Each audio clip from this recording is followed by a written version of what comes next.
At the drinking table, Eric's sworn sister was drunk and leaned against him, reminiscing about the past. You say, if we hadn't broken up back then, wouldn't our kid already be in elementary school by now? Noticing the change in my expression, she clicked her tongue and pulled Eric even closer. Sis-in-law doesn't know we used to date. You hiding it like this, don't tell me you still miss me?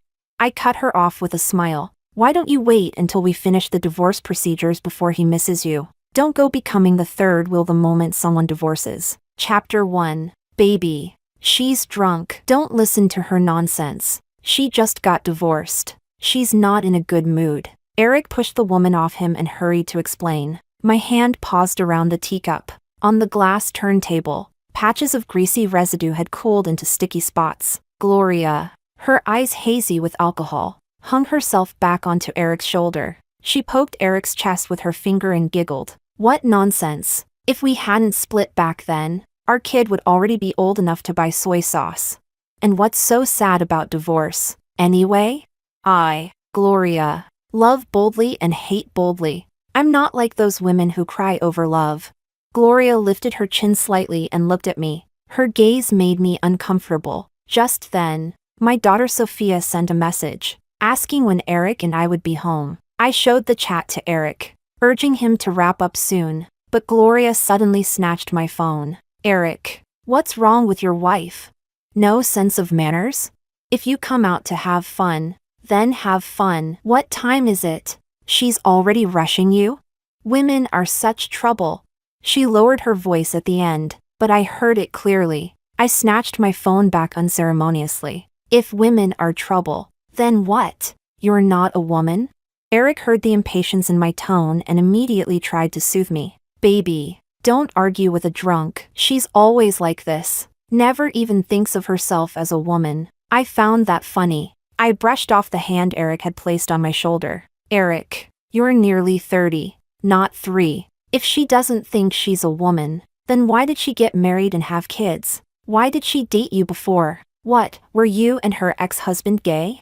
Eric was stunned. Embarrassment showed on his face. He forced a laugh and explained to the guys at the table, saying maybe I wasn't in a good mood today. I didn't give him that opening and cut him off directly. I'm not divorced. Why would I be in a bad mood? The private room went instantly silent. I had no desire to continue watching Gloria perform her tomboyish, flirty act. I stood up to go home to my daughter, but as I reached for my bag, someone pulled me back. Gloria shoved me back into the chair, reeking of alcohol. She leaned close, her breath blowing against my ear. Sis-in-law, don't be mad. Yes, Eric and I dated, but that was all in the past. I was just being foul-mouthed today. I speak before thinking. I assumed the woman who could end up with Eric must be like us brothers, straightforward, easygoing, able to joke around. But sis-in-law, you can relax. Eric and I used to run around naked as kids, slept together when we were young. When we dated, we were just clueless, and once we realized there was no spark, we broke up immediately. So even if Eric stood naked in front of me, I wouldn't feel a single thing.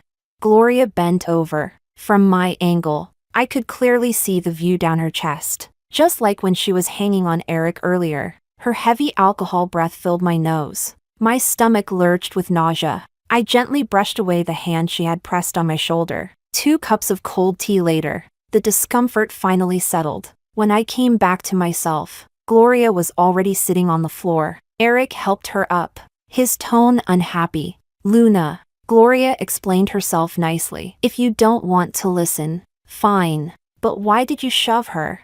That's too disrespectful. Apologize to Gloria.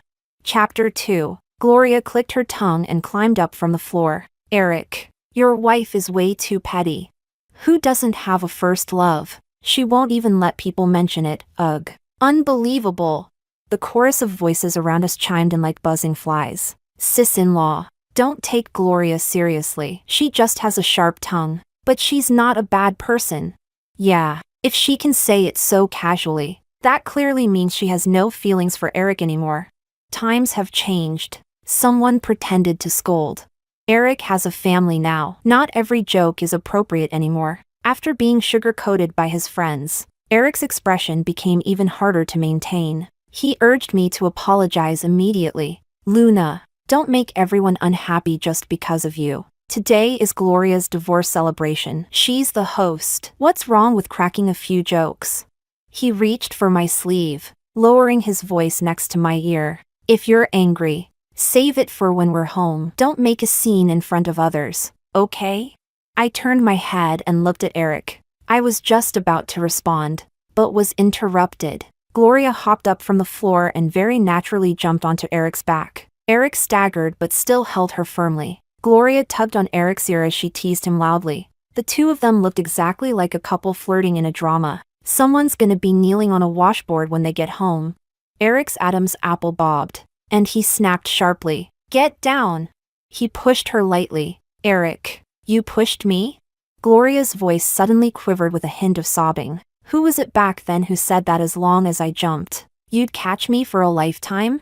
Eric's eyes darkened, as if remembering something. The hand that was pushing Gloria away shifted instead to support her waist. Eric looked at me apologetically. Baby, she's drunk. She's a woman, how could I shove her forcefully? Gloria instantly stopped pretending to cry and laughed into Eric's back. You really need to explain this?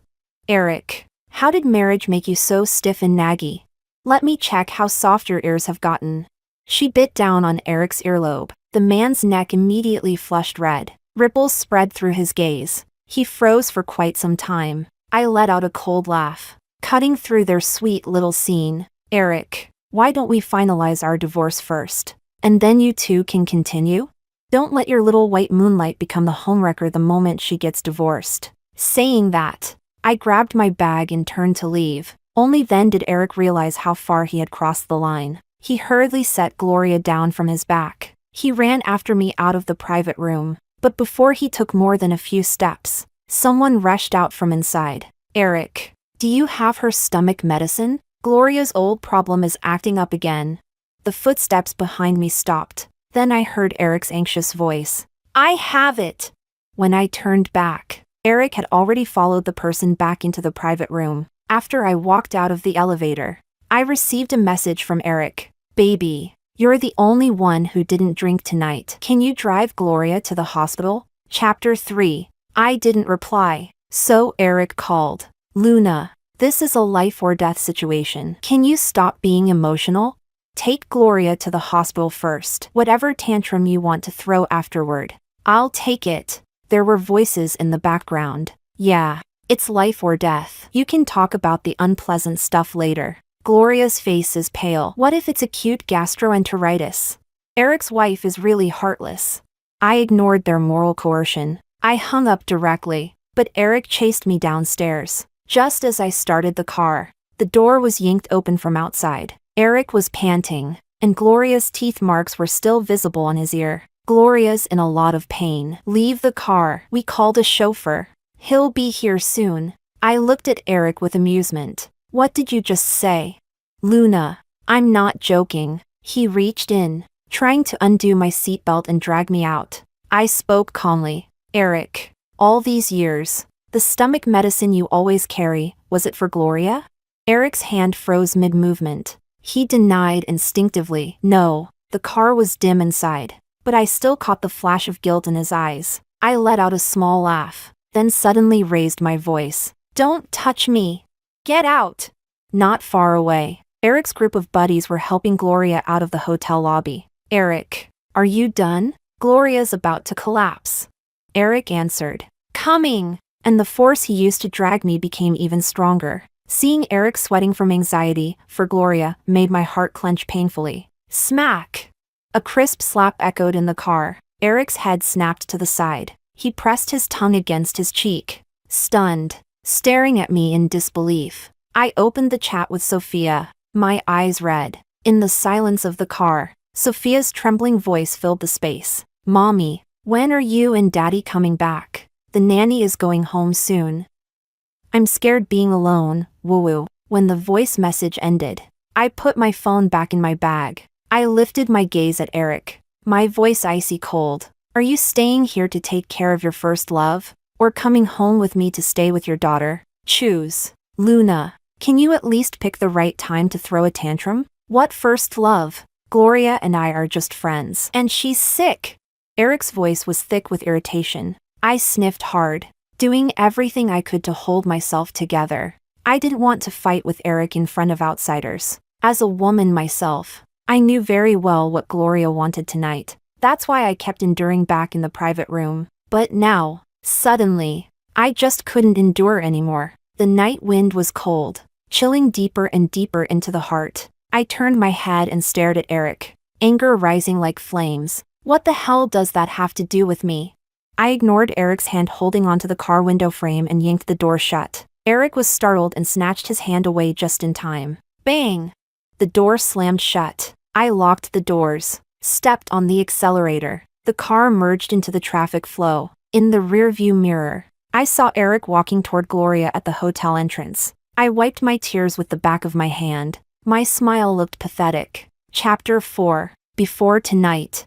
I had always believed that Eric and I were each other's first love. That was what Eric had always told me. I'm not someone obsessed with first love fantasies. I can accept that Eric had dated before, but I cannot accept that he lied to me, and even less can I accept that he treated his first love as an inseparable, intimate sister. Tonight, I gave him a chance to choose. I didn't even make him choose between Gloria and me. I made him choose between Gloria and his daughter. And he chose Gloria. Seeing someone clearly turns out to be this simple. All it takes is one multiple choice question. Chapter 5. When I got home, the nanny Roxana hadn't left yet. She was counting cherry tomatoes on the balcony with Sophia. As soon as Sophia heard the door open, she ran over and threw herself into my arms, giving me a big hug. The complicated emotions I had felt before opening the door were softened by my daughter's embrace. Sophia looked toward the empty doorway, pouting. Where's Daddy?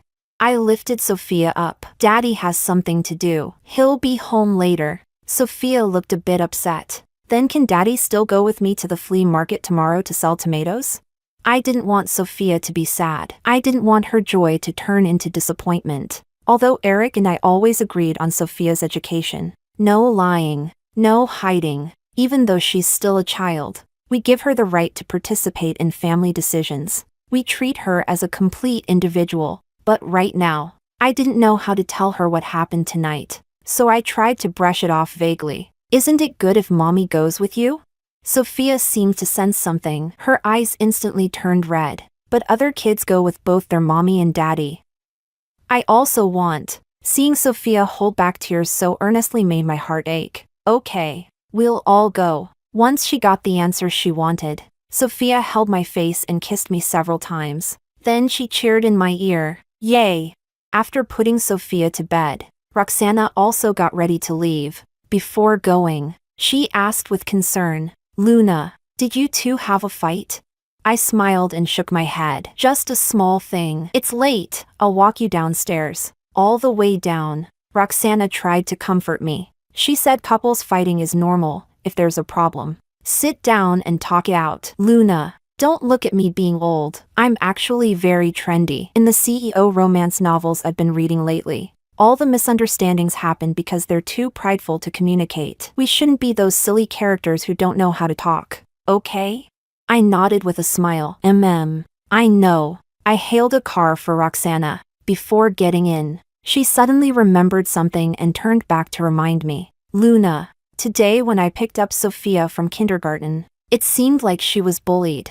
She said there's a new kid in her class who likes to snatch her things. Ask her teacher tomorrow, okay? Don't let your little girl be wronged. Chapter 6. After watching Roxana leave, I sent a message to Sophia's teacher to ask about the situation. She replied quickly. The teacher said it was probably just minor conflicts between kids, and that when school resumed on Monday, she would mediate and resolve it. So I shouldn't worry. Okay. Thank you for the trouble. I then chatted with the teacher a little more about Sophia's recent behavior in kindergarten. The teacher praised Sophia for being an obedient and sensible child. In the end, she said she had a small favor to ask. Sophia's mother, you should be in the parents' committee group for Star Kindergarten, right? You know the rule, teachers aren't allowed to join the parent committee. The mother of the new child hasn't been added yet. How about I send you her contact, and you help add her to the group? No problem. Soon. She forwarded me a contact card. I tapped on it, ready to add the parent. But the parent's profile picture immediately caught my attention. It was a pot of succulent plants. Very ordinary. But this ordinary pot of succulents happened to look exactly the same as the one on my balcony. A strange sense of unease suddenly rose in my chest. I frowned as I typed. Teacher, I remember that Star Kindergarten has very strict admission rules, and transfer students in the middle of the year must come with a recommendation, right? Yes. That's the rule. It's also for the safety of the children. Sophia's mother. Is something wrong? I want to ask, who recommended this little girl? Elise? After sending the message, my hand holding the phone started trembling uncontrollably. My heart tightened as well. I turned off the screen and looked toward the balcony. At the same lush, green succulent plant. The succulent Eric had raised for a very, very long time. Longer than the time he had known me. A few seconds later, the phone lit up again. Elise was recommended by Sophia's father. You didn't know? Chapter 7. The next morning, I was awakened by the sound of the doorbell. I hadn't slept well the entire night. Before going to bed, I still sent Eric a message, reminding him not to forget that he had promised Sophia he would take her to sell cherry tomatoes the next day, no matter how dissatisfied I was with Eric. As Sophia's father, I would never bring my emotions into their father-daughter time.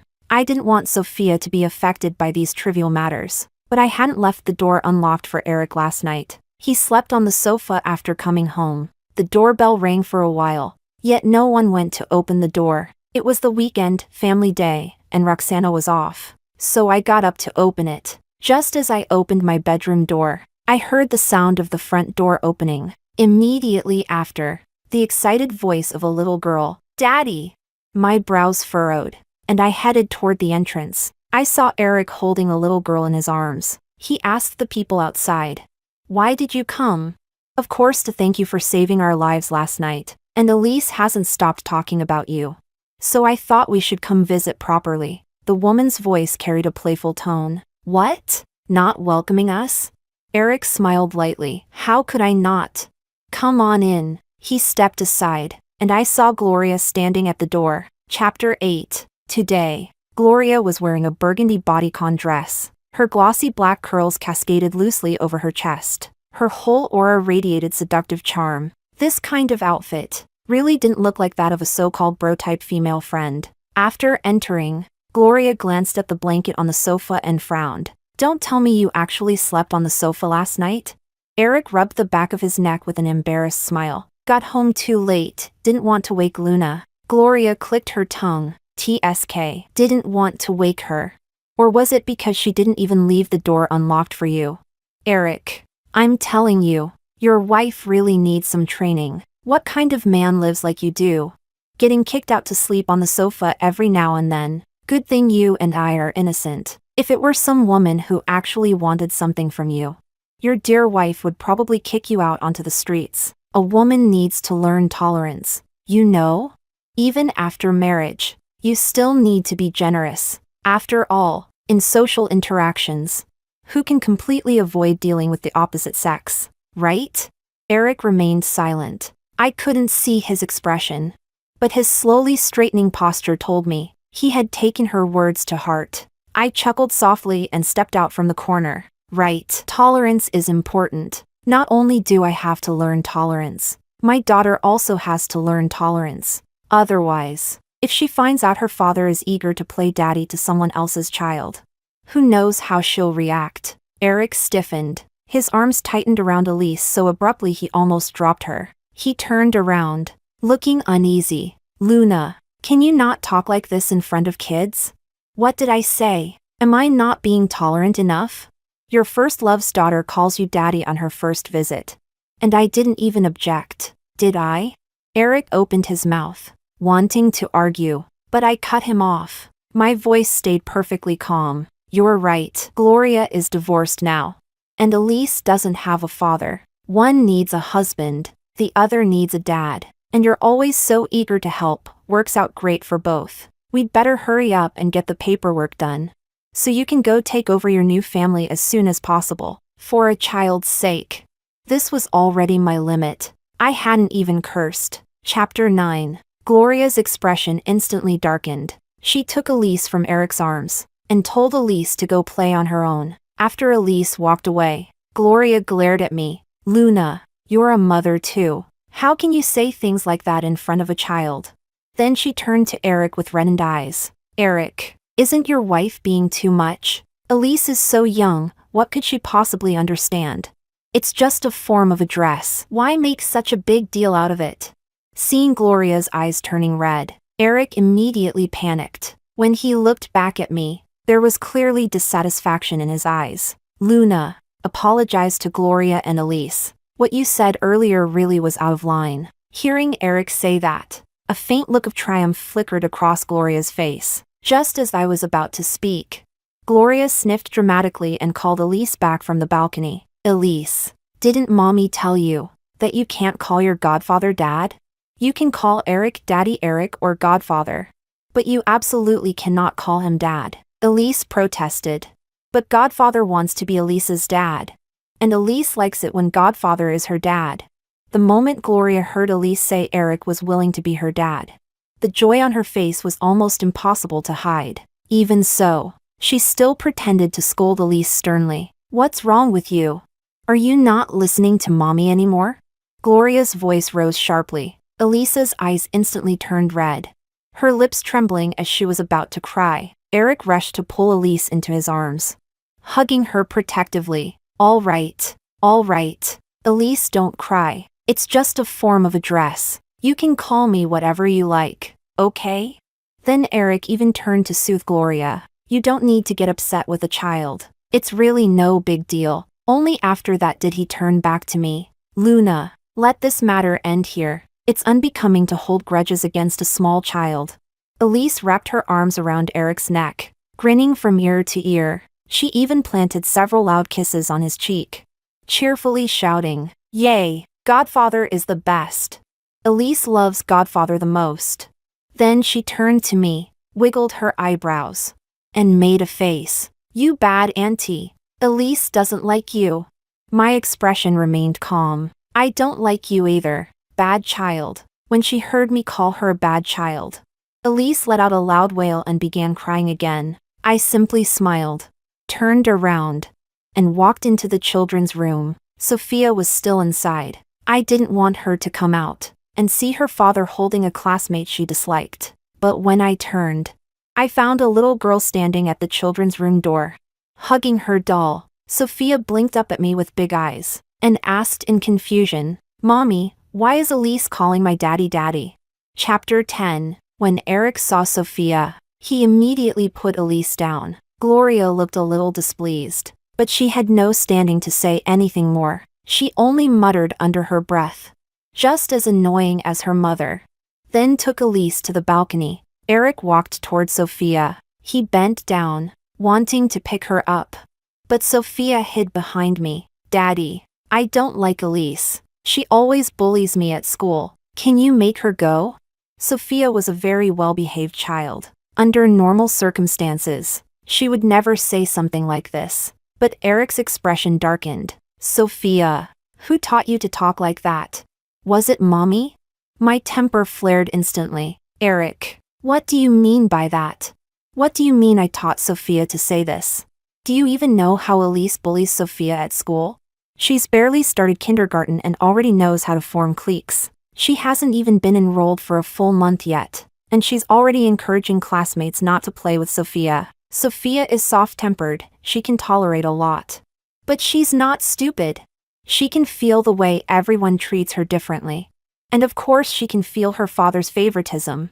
This was the first time I ever lost my temper with Eric in front of our child. Sophia hid behind me, tugging gently at the hem of my shirt. In a small voice, she said, Mommy, don't be mad. Being angry is bad for your health. I turned and smiled at her. Mommy's fine. Mommy just doesn't want Sophia to be wronged. Eric rubbed his temples. Hearing my words, he did show some genuine distress. He reached out, wanting to take my hand and Sophia's hand, but both Sophia and I avoided him. He sighed, looking at me with disappointment. Luna, I know you're upset, but Gloria and Elise are guests. Can't we talk about this after they leave?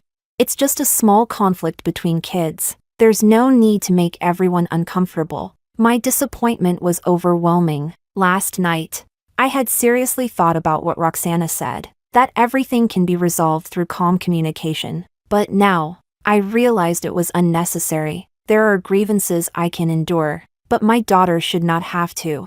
I coaxed Sophia to go back to her room to get the tools for her little market stall. After the door to the children's room closed, I turned to look at Eric. My tone was filled with disappointment. Eric, let's get a divorce. I'm serious. Chapter 11. Eric looked at me in disbelief. Luna, what do you mean?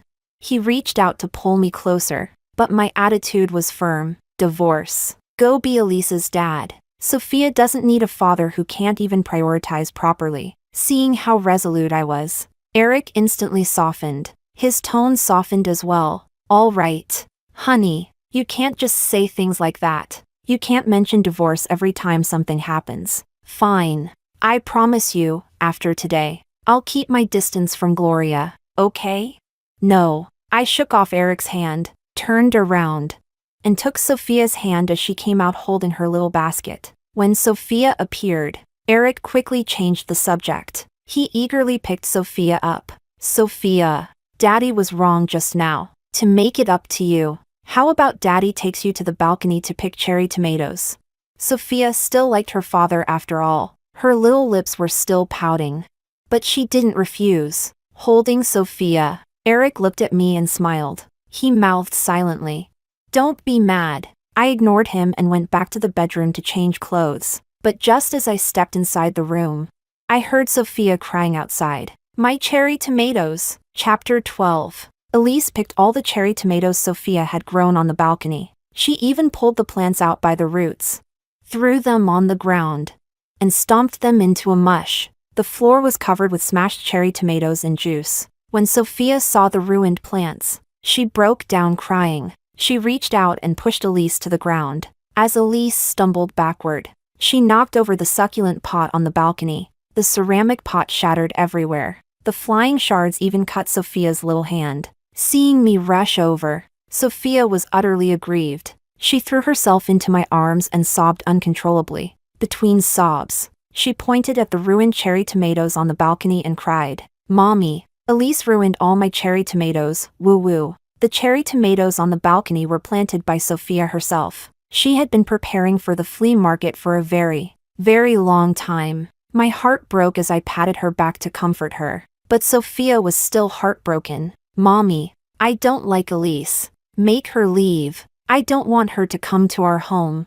I held Sophia in my arms and looked up at Eric. Only then did I realize, Eric wasn't even looking at Sophia. His face was dark, and his eyes were locked on the shattered succulent pot on the ground. Gloria, too, looked distressed, but distressed about the succulent. Her tears suddenly began falling one after another. She crouched down to pick up the broken pieces. This succulent, I gave it to you when I confessed to you. I never thought that even after we broke up, you would still keep it. But now it's broken.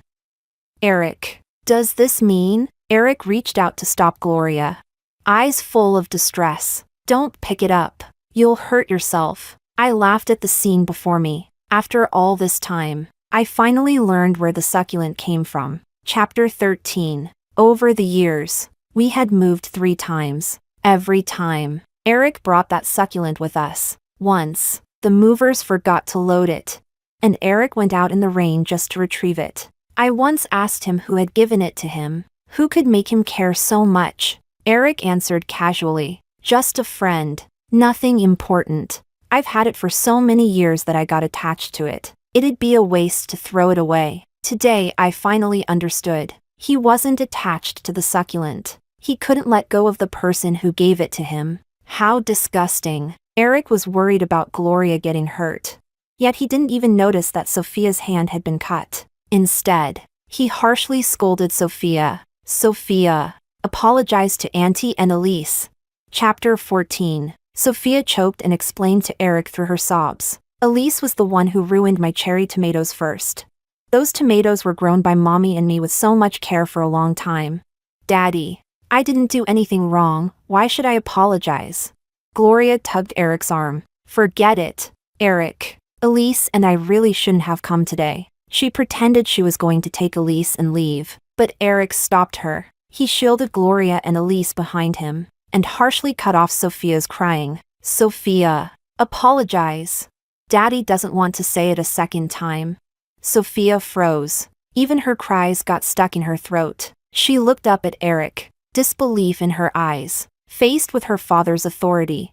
She was on the verge of giving in, just as Sophia's lips trembled, as she was about to apologize. I pulled Sophia behind me. Eric frowned at me. Luna, this isn't protecting your child, this is spoiling her. You're going to ruin her like this.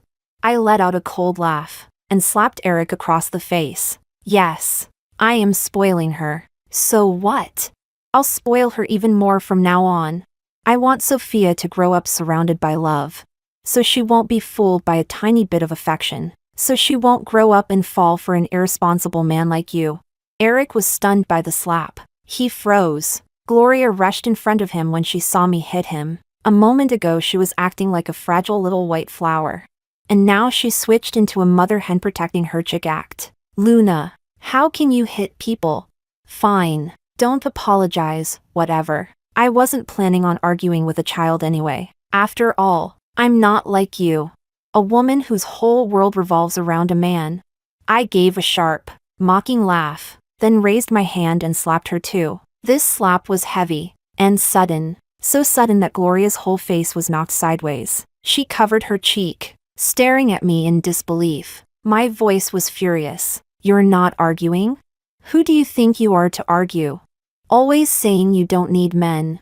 That you don't like hanging around women. What then? You think you're some genderless freak? You want my daughter to apologize to you? What the hell do you two think you are? You think you deserve that? If you want to debase yourself, at least know your limits. I held back for Sophia's sake. I didn't want to make a scene in front of her, but since you two have no shame, talking about the past in front of a child, then I don't mind tearing it open, and letting Sophia see exactly what disgusting garbage you both are. Eric's expression cracked completely. He still cared about his image as a father. That's enough. Luna! Stop talking nonsense in front of the child. Elise ran out from behind Gloria and started hitting me with her fists. I pushed her away without showing any mercy. Elise fell into a puddle of tomato juice. Her white princess dress was stained completely red. She looked utterly pathetic. I looked down at her, cold and superior. What an ugly child. Elise let out a loud wail, even louder than before. I turned, scooped Sophia into my arms, and walked out without looking back. Sophia wiped her own tears in my embrace and clung to my shoulder. Her voice was still small and wounded. Mama, can we not have Daddy anymore, okay? Seeing the little tear-streaked face in my arms, my heart clenched. How much disappointment must a child feel to voluntarily give up on her father? I gently wiped the corner of her eye and pressed a kiss to her forehead. All right, we won't have him. That day I still took Sophia to the flea market. After treating the cuts on her hands, I drove her to the old house. Although the cherry tomatoes were gone, the old house still had many unused items we could take to the market. Those unused things included the dolls and ornaments Eric had given me when he was courting me. Sophia was still a child, but when she met her friends at the flea market, she immediately perked up, watching her call out and sell with the other kids. I felt truly relieved. It turned out my daughter was much stronger than I had imagined. At the market I ran into a former colleague. She told me she'd divorced, her husband had cheated, but she lost the lawsuit, and custody was granted to the father. Now she only saw her child on weekends. I asked why she lost in court. Sorry. I don't mean to offend. Don't laugh. But I'm facing the same problem you had. As a fellow mother, she understood my feelings and was eager to help. She said that when she first discovered her husband's infidelity, she only wanted a divorce and forgot to collect evidence. She served him with a single summons and took him straight to court. At trial, her husband stubbornly denied the affair and, instead, brought up her ongoing postpartum depression, claiming she was mentally unfit to care for the child. Plus, she'd been a full-time housewife with no steady income. The judge, weighing all those factors, awarded custody to the father. Telling me this, she wiped her eyes. She grabbed my hand and, looking through me at her former self, said, "You have to fight the fights you can actually win." I squeezed her hand back and nodded firmly. At the same time, I vowed to myself, I will only fight battles I can win. Chapter 15. After the market ended, Eric arrived. He leaned against the black Maybach, holding a bouquet of my favorite bellflowers. The back door of the car was wide open. On the seat sat a huge strawberry bear plush toy, and a full set of Elsa Princess Barbie dolls. These were Sophia's favorite two cartoon characters. He was here to make peace. "Wife, are you done being angry?" "Sophia, look what Daddy brought you. Strawberry Bear, Princess Elsa. Do you like them?" Sophia's eyes lit up when she saw the toys in the back seat. But the moment she heard Eric's voice, her smile collapsed again. "I don't want them." Then she grabbed my hand. "Mama, let's go." Eric's enthusiasm landed on empty air. Seeing us about to leave, Eric immediately grabbed my hand. Just like when we were dating, he pouted and acted spoiled at me. "Wife, I really know I was wrong. You and our daughter. Please just forgive me this once. I'm begging you." To show how sorry I am, I specially booked your favorite French restaurant tonight. You know how hard it is to get a reservation there. Don't be mad anymore, okay? I subtly pushed Eric's hand away. "Where's Gloria?"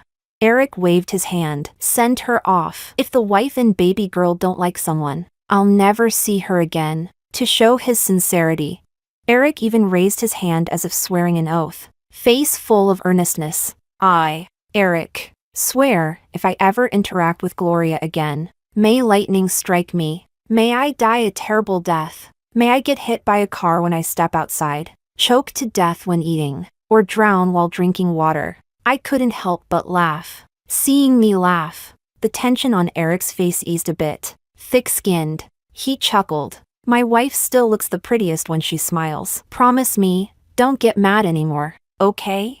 I didn't reply, and Eric took it as silent consent. "In the future, don't say things like divorce so casually. You have no idea how terrified I was this afternoon." I stared at Eric's face, feeling bitter irony rise in my heart. Time had barely left any marks on this face, but beneath the skin, the soul had long been torn into pieces. Chapter 16. After getting into the car, I didn't sit in the passenger seat like I usually did. Instead, I sat in the back with Sophia. Eric asked if I was still angry. I smiled and said no. Eric didn't ask further and started the car. In the car, I kept my head down, looking at my phone. The avatar with the succulent plant popped up with new messages. "Luna, did you see the lipstick stain on your husband's shirt? You're smart. The first time we met last night, you already saw through my intentions. But so what?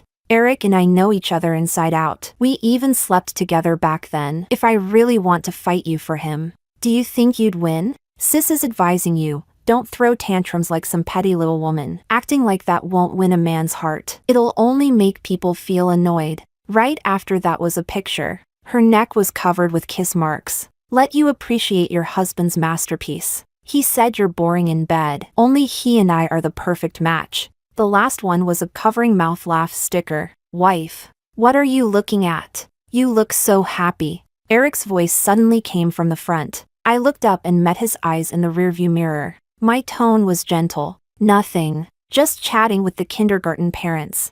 The green light turned on, so Eric withdrew his gaze and restarted the car. I saved the screen recording as evidence. After saving it, I sent Gloria the audio of Eric swearing loyalty to me at the market entrance earlier. "But somehow I feel like maybe you don't know him that well. Third sister?" After sending the messages, my phone buzzed nonstop. Expressionless, I watched the screen fill with new messages. "Breaking down this easily? With that level of psychological endurance, she wants to be a side chick? Idiot." Chapter 17. After finishing the meal, I asked Eric to take a photo with me and Sophia. Of course, Eric was more than happy to do so. Right after taking the photo, I turned around and posted it on my Moments. Caption: 3 meals a day with you too. Eric was the first to like it. He thought I had completely forgiven him, but he didn't know that when I went to the restroom midway, I almost threw up my entire stomach. During the meal, there were several moments when I nearly slapped the steak onto his face. if I weren't trying to secure Sophia's custody with absolute certainty. I wouldn't want to stay with him for even one more second. When I was putting Sophia to sleep that night, the little girl was looking at me with clear disapproval. She leaned to my ear and whispered, "Mom, are you a love brain?" I couldn't help but laugh. I tapped her mischievous little forehead with my finger. Sophia let out a disdainful tsk, and continued, "The internet says love brains never have a good ending. Mom, can you please not be a love brain?" Looking at her serious little face, my heart warmed. This daughter of mine was worth every bit of love. Chapter 18. In the following days, Eric practically stayed home all the time. He started cooking for me and Sophia again, cleaning the house, and occasionally taking time to go watch movies with us. Various family activities one after another. He really looked like he was seriously trying to be a good husband and a good father. If I hadn't seen the chat logs Gloria sent me, I might have believed he was genuinely trying to change. On the third day of Eric's family man act, Gloria began sending me their chat records. "Don't rush. Wait until her suspicions fade. Then I'll come out to accompany you. By then, I'll take you to that French restaurant. I'll take you to every place I took her before. That should work, right? She seems to be in a better mood lately, even willing to go watch movies with me. Looks like we'll get to see each other soon." What did I say? Luna just has a bad temper. But deep down she still loves me. She has no parents. And if she divorces me, she has no support. Saying divorce is just her way of scaring me, trying to get my attention. I've seen through these little tricks long ago. What disgusted me the most was when Gloria asked Eric to divorce me. Eric responded, "Gloria, enough is enough. I can play around with you, joke around with you, but I will never divorce Luna." Gloria asked him why. To be honest, I wanted to know too. He already cheated. He treasured a potted succulent for 8 or 9 years. Gloria wasn't even around, and he still remembered to bring her medicine whenever she needed it. So why wouldn't he divorce me? Eric sent her a comforting sticker. "Luna has no family. Her whole heart is in this home. She keeps everything in perfect order. Can you do that?" Gloria smugly mocked me. In Eric's eyes, "You're just a free maid. The one he loves is me." I found it funny. They were both already divorced. Yet she still believed in love. After seeing Eric's response, whatever faint affection I had left completely vanished. So in his heart, I was just a free maid. So this is what the end of love looks like. Absurd. After reading Gloria's messages, I turned around and posted a picture of the heart-shaped rice balls Eric made today on Moments. There are many ways to break someone emotionally, but punching cotton, the softest hit, is the most devastating. Very soon, Eric's phone rang. The ringtone was frantic. Eric picked up the phone and went to the balcony. Through the glass door, I saw him anxiously soothing the person on the other end. This time, no matter what he said, the fire on the other side wouldn't go out. The call was ruthlessly hung up. Eric rushed in from the balcony, grabbed the coat on the hanger, and put it on. "Wife, something urgent came up at the company. The project team can't handle it. I need to go check on it." "Is that so?" I didn't even bother lifting my eyelids. Eric was frantic. He shoved his phone in front of me, showing the call log. The top record was labeled secretary. "You believe me now, right? It really is something urgent." I didn't expose him. Instead, I smiled at him gently. "I never said I don't believe you. Go ahead. Don't keep them waiting." Before I finished speaking, Eric was already rushing out of the bedroom. He dialed the secretary's number again in a panic. "Don't do anything stupid. I'll come find you right now. Be good. Wait for me at home, okay?" Chapter 19. After watching the car leave the garage, I went to the children's room. I woke Sophia up and sent her to my friend's house. Sophia stared at the 2 suitcases, confused. "Mom, where are we going?" I patted her head. Before taking the final step, I decided to ask Sophia seriously. "Sophia, if Mom and Dad get divorced, who would you choose to be with?" These days, Eric had been treating Sophia very well. Their father-daughter relationship had improved a lot. Sophia would even call him daddy on her own. So I was still a little anxious. Sophia's eyes turned red. She sniffled and looked up at me. "Daddy went to find Elisa's mom, right?" This time, I didn't hide it. I didn't lie anymore. I nodded, looking at Sophia. My heart ached, but Sophia looked at me like a tiny grown-up, worried about me instead. She reached out and grabbed my hand, her voice firm. I choose mommy. Good. Chapter 20. I called my attorney and 3 to 5 close friends when our car drove to Gloria's building. Sure enough, I saw Eric's car parked below. My friends had already prepared the recording equipment. Perhaps even the heavens were on my side. On our way up, we happened to run into a delivery guy heading to Gloria's place. One of my friends grabbed the yellow paper bag out of his hand. She ripped it open violently. Several small blue boxes fell out. The delivery guy's ears instantly turned bright red. Before he could react angrily, I explained the whole situation to him. The delivery guy was a righteous guy. He beat his chest in indignation and promised, "Don't worry, I'll make sure they open that door. My buddies are all around here. Delivery work is so boring anyway, if you don't mind. I can call them over for help." Mind? Of course not. I wanted to tear Eric and Gloria's faces off and drag them across the ground.